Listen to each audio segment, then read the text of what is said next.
Hello, all you freedom-loving people. The Trump administration came up with new tactics to dismantle the deep state that may be used against the CIA now, and even Jeff Bezos has stopped supporting carbon reduction. Okay, let's get into it. Yesterday, we mentioned that President Trump signed an executive order banning biological males, including transgender athletes, from participating in women's sports. President Trump said that his administration is removing woke lunacy and militant transgender ideology that put female athletes at risk. He said, "The actions we're taking today are the latest in a sweeping effort to reclaim our culture and our laws from the radical left crusade against biological reality." Recent polls show that even Democrats generally support excluding men from women's sports. Yesterday, White House Press Secretary Karoline Leavitt said during a press briefing, "This was a wildly popular position with the American people. President Trump demands equal opportunities for women in safety, fairness, and privacy. His executive order covers K-12 schools and colleges and universities that receive federal funds. Violators could face investigation and loss of federal funds. Denver East High School is one such school.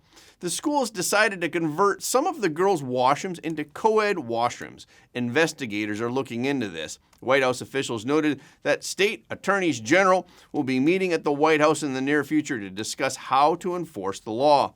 Schools and colleges that allow male athletes to compete in women's games as women would face lawsuits from female students. The White House says that nearly 900 medals in women's sports have been awarded to transgender male athletes in recent years. This not only robs female students of scholarship opportunities, but it also deprives them of important mental and emotional growth milestones. At the signing ceremony, President Trump said that transgender male athletes have challenged women in 11,000 races and have won 3,500 of them. He mentioned that in the women's weightlifting competition, a transgender male competitor actually beat the female opponent by 440 pounds.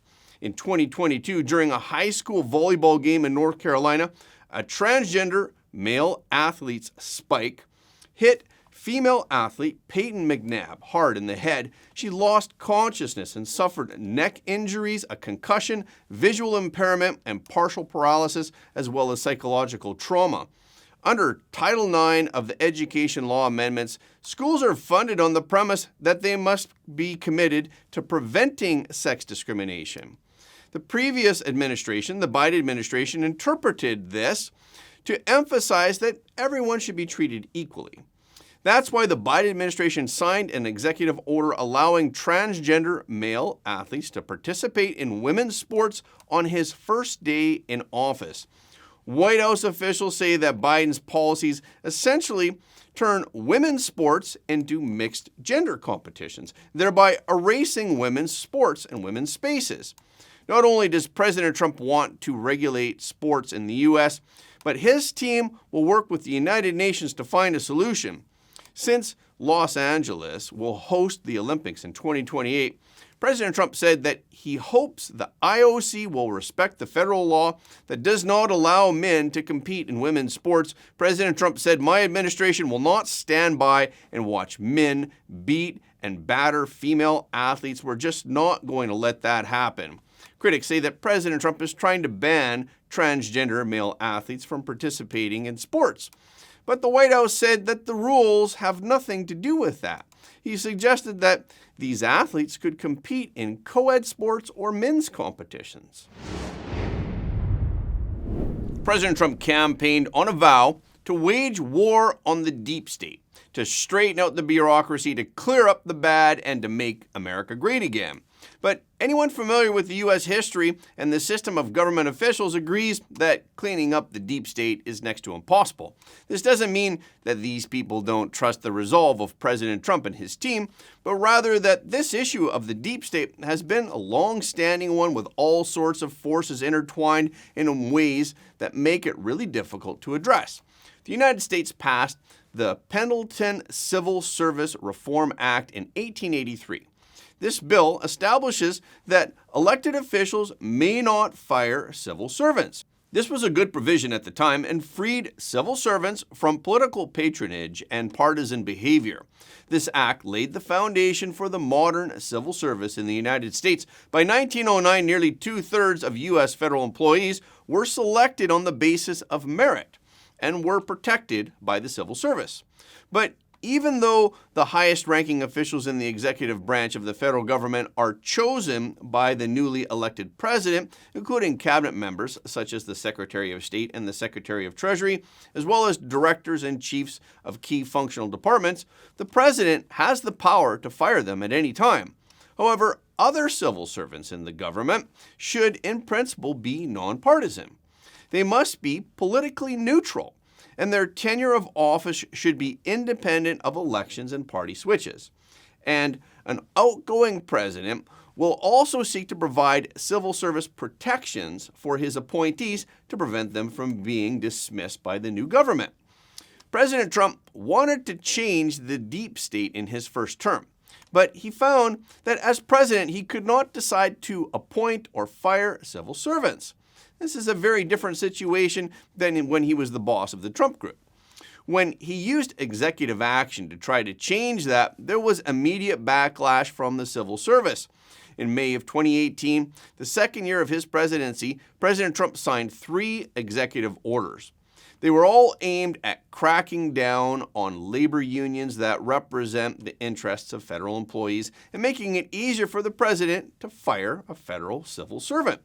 Immediately afterward, J. David Cox, the national president of the American Federation of Government Employees, stated that the union would use every means available to oppose the implementation of the executive order. Tony Reardon, the national president of the National Treasury Employees Union, followed suit, stating that he would use the legal process to stop President Trump's destruction of the civil service system. That's why President Trump asked his aides in his first term to find ways to weaken the ability of career public servants to resist the president. In January of 2019, James Shirk, a Domestic Policy Advisor Council member, discovered a special overlooked legal entry in the civil service protection provisions of the U.S. Code. It says, in addition to the original 3 categories of civil servants, the law allows the federal government to recruit a 4th category of civil servant. This category, known as Schedule F, includes those positions that involve federal secrets and are related to policy making. More importantly, civil servants belonging to Schedule F do not enjoy the protection of the civil service system. In other words, the president can fire them at any time. President Trump's legal counsel spent months secretly drafting an executive order for federal civil servants. Once implemented, approximately 50,000 federal employees who are responsible for policy planning, development, and implementation would be transferred to Schedule F. However, due to strong internal resistance and the COVID-19 pandemic, this executive order was delayed until October of 2020 before it was officially issued. Moreover, there's still a long gap between its issuance and its implementation. Until President Trump left the White House in 2021, only 2 federal agencies have submitted lists of employees to be reclassified, and 5 have submitted draft lists. The other agencies either are still counting or have decided that they will not reclassify any positions. The order was repealed on January 22, 2021, the 3rd day after President Biden came to power. Ultimately, no employees were transferred to Schedule F. In April of 2024, while the presidential race was still hotly contested, the Biden administration signed an executive order providing that when a federal civil servant's position was reclassified, he was permitted to continue to enjoy the protections of the old civil service system. So he cannot be fired at the whim of the president. That is to say, even if an existing civil servant is categorized under Schedule F, he cannot be dismissed at the will by the president anymore. In addition, several protective walls have been added within the civil service. The Office of Personnel Management issued a rule in 2023 stating that civil service protections for federal employees cannot be removed unless the individual voluntarily waives them. And the Office of Personnel Management has established a review process that requires all federal agencies to undergo a rigorous review by the department if they want to convert the classification of an employee's position, as well as an appeals process for federal employees. Of course, all of these barriers can be dismantled by an executive order signed by the president. However, there are still certain processes that need to be followed for these dismantlements, each of which will consume months of Trump's team's time. So, President Trump has come up with a new approach: buyout. It's part of President Trump's and Elon Musk's plan to downsize the federal government. Most agencies of the federal government received the buyout offer last week, but at the time, it did not include national security-related personnel, such as intelligence agencies like the CIA. Trump administration officials admitted that the proposal, in fact, encourages people who are anti-Trump to find another way out. John Radcliffe, the new CIA director, called for the same compensation program to be extended to the CIA, which has helped to make the CIA a more aggressive and tough spy agency. Now, the White House has confirmed that at least 20,000 employees have accepted the Trump administration's buyout program for all federal employees. This is actually a voluntary severance package that will provide 8 months of salary and benefits to departing employees. But the plan to eliminate government employees has drawn an outcry from within the federal government. On January 28th, the Office of Personnel Management disclosed the controversial proposal in a mass email to federal employees, and the unions involved urged members not to accept it. To date, 20,000 federal employees have accepted the buyout program. That's about 1% of more than 2 million federal employees, which is lower than the 5 to 10% acceptance rate that the White House had originally expected. So we'll see what the Trump team comes up with next. After the United States, the Argentinian government announced on Wednesday that it would withdraw from the World Health Organization, the WHO. President Javier Milei has ordered Argentina to withdraw from the WHO because of profound differences over the organization's approach to health issues, according to Argentine presidential spokesperson Manuel Adorni.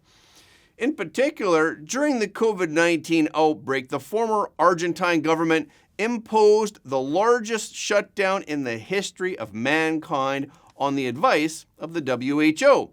Adorni also said that WHO lacked independence because of the political influence of some countries.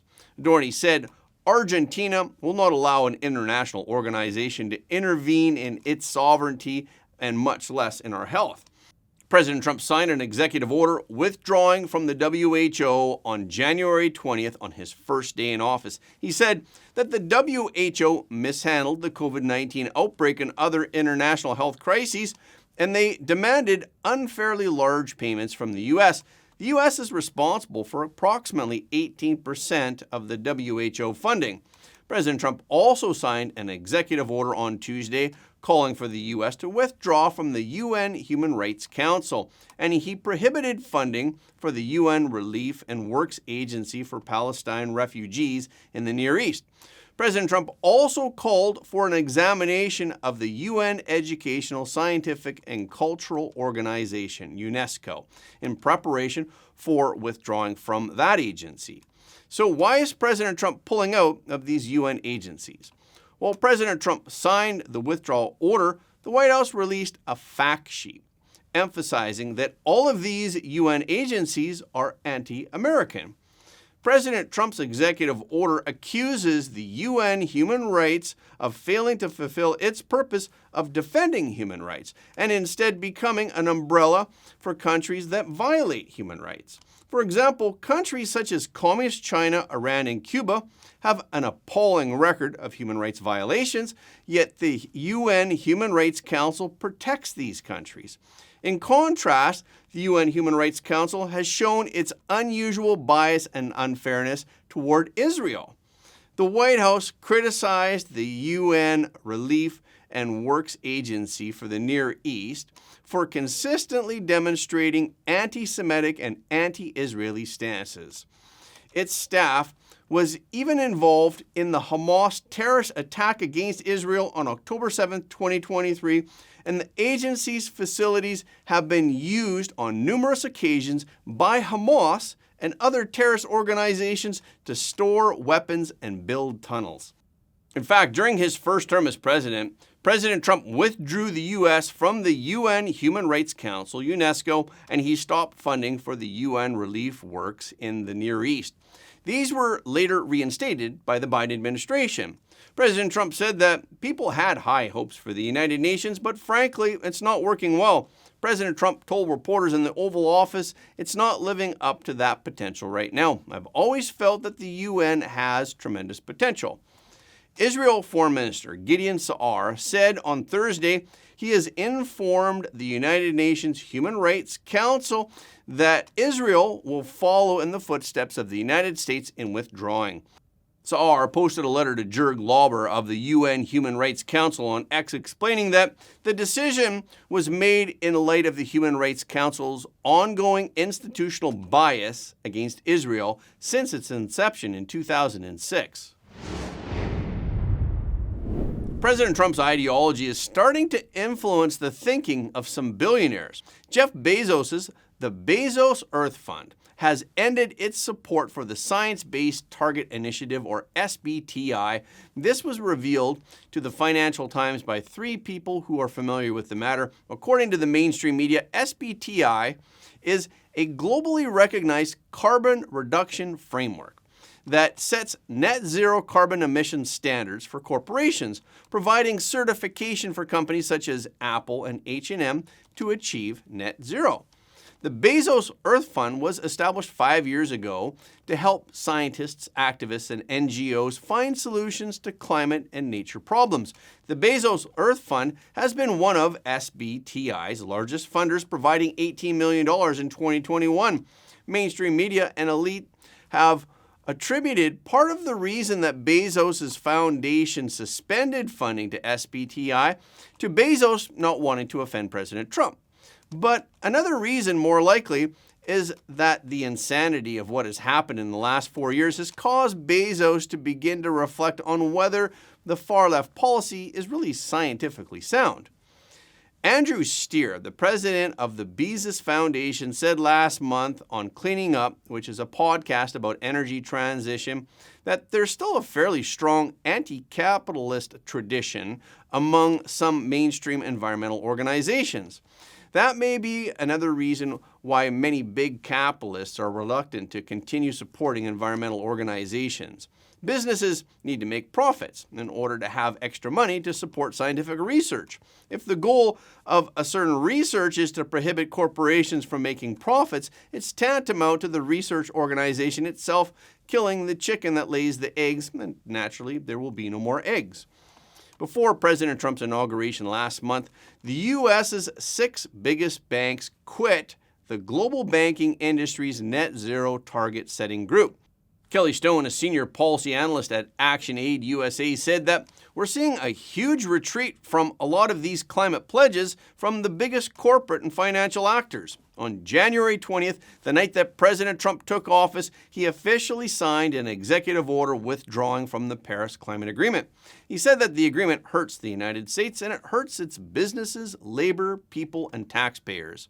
In his first term, President Trump pulled the U.S. out of the Paris Climate Accord, which is signed by nearly 200 countries. And when President Biden took power, he quickly rejoined it again in 2021. Then President Trump pledged to withdraw again when he ran for president in 2024. He called the global carbon reduction program unenforceable and a gift to communist China and other big polluters. And that's a wrap for this episode. Thank you so much for your support of Front Page. Please remember that every like, comment, and share helps more people to see the truth. If you haven't already, please subscribe. And if you have already subscribed, we thank you, but please double check to make sure that you're still subscribed, because some of our audience have reported that they're somehow unsubscribed without their knowledge. We've also heard that many of you don't get notifications of our videos anymore on YouTube. So when you do subscribe on YouTube, please make sure to tap the notification bell as well. Okay, this is our show for today. Thank you so much for tuning in. If you like what you heard today, please don't forget to like this video and share it with your friends and family, because everybody deserves to know the truth.